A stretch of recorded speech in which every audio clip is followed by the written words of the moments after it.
Good morning, ladies and gentlemen. As many of y'all know, the United States of America is a very influential country in today's world, but it wouldn't be this way if it wasn't for the Battle of San Jacinto. My name is Bryce Van Zyl, and I will be discussing the Battle of San Jacinto and how it changed the Western world. So, we're going to talk about leading up to the battle, the actual battle itself, Texas independence and what the Republic went through, and then make a manifest destiny possible and how America came today. So, leading up to the battle,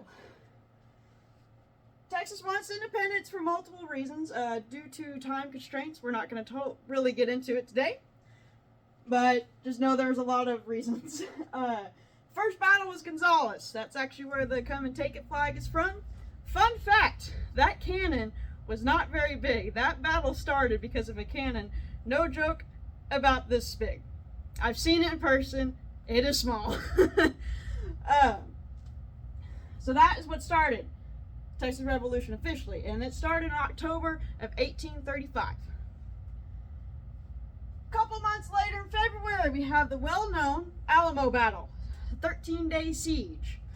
This was a Mexican victory.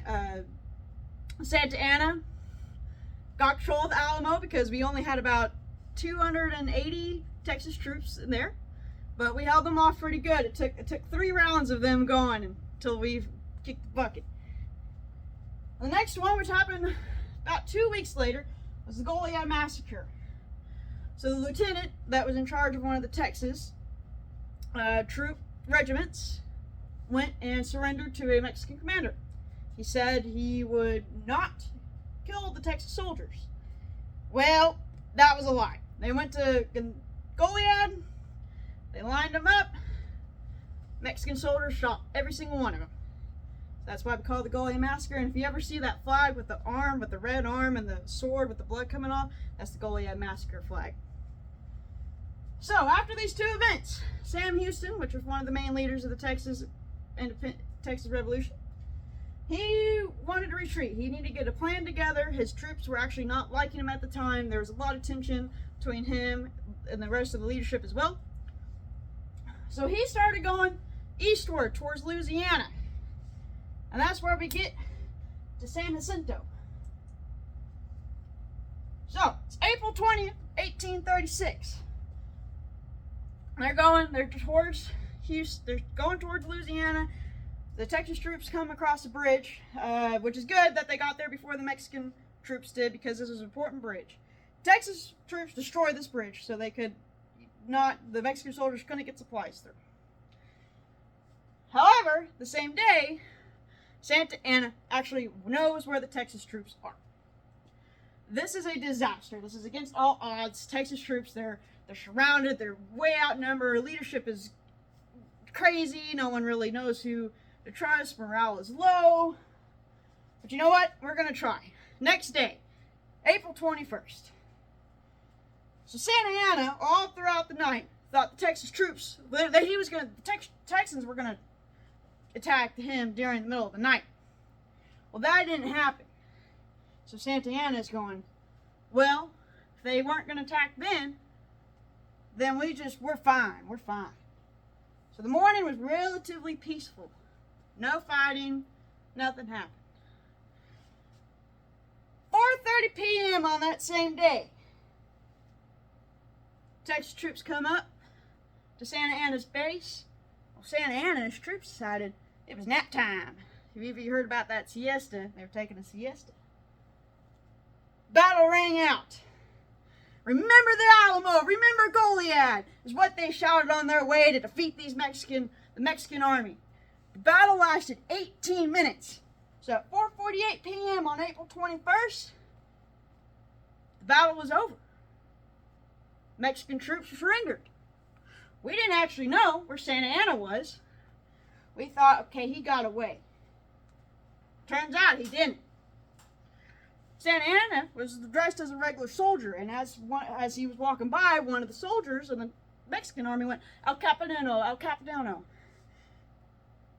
El Captain, hey? Texas troops go, "That's Santa Anna.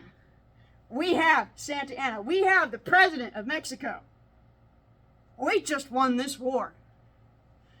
18 minutes. That's what it took. That's all it was. And that was the last battle of the Texas Revolution. So, we get to Texas independence. March 2nd, 1836, Texas officially declares independence. And we form the Republic of Texas. There's a good bit of land.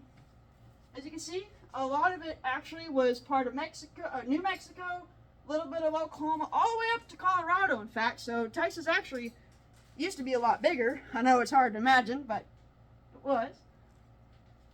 But Texas had some problems as a republic.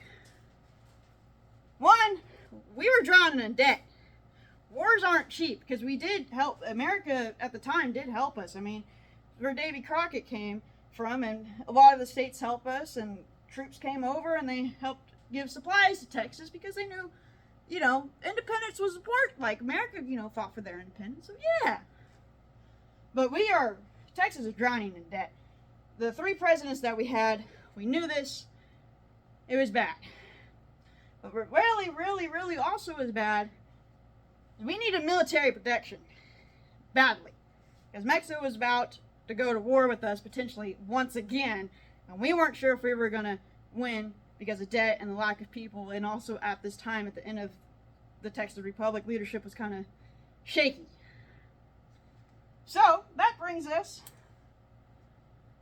to make a manifest destiny possible. Now, let me explain. Manifest destiny, as many of you know, is the westward expansion dream of early America. We wanted to go from coast to coast. And this is the cool part. So, John Tyler, which was the president of the United States at the time that this is happening, in 1845, believed in manifest destiny. He wanted to get this done. He wanted to be the president that made manifest destiny possible. Well, Texas was needing some help. They needed debt relief, and they needed military protection. So, hey, Texas, wanna be our 28th state? Sure, why not? So December 22nd, 1845, Texas became our 28th state of the United States of America. Well, because of that, the Mexican-American War happened. America won. So we gained a lot of New Mexico all the way to California. And that is how manifest destiny happened, because of that war, because Texas became independent. We annexed to the United States. Mexican-American War happened. Boom! America gains all that land. So it's actually considered, San Jacinto by some historians is considered the 3rd most important battle, because without manifest destiny, America would not be the superpower it is today. So, we talked about prior events to the Battle of San Jacinto, the actual battle itself, a little bit about Texas independence and how she was a republic, and how America became a modern superpower because of it. So I hope y'all enjoyed this presentation, and y'all have a great day.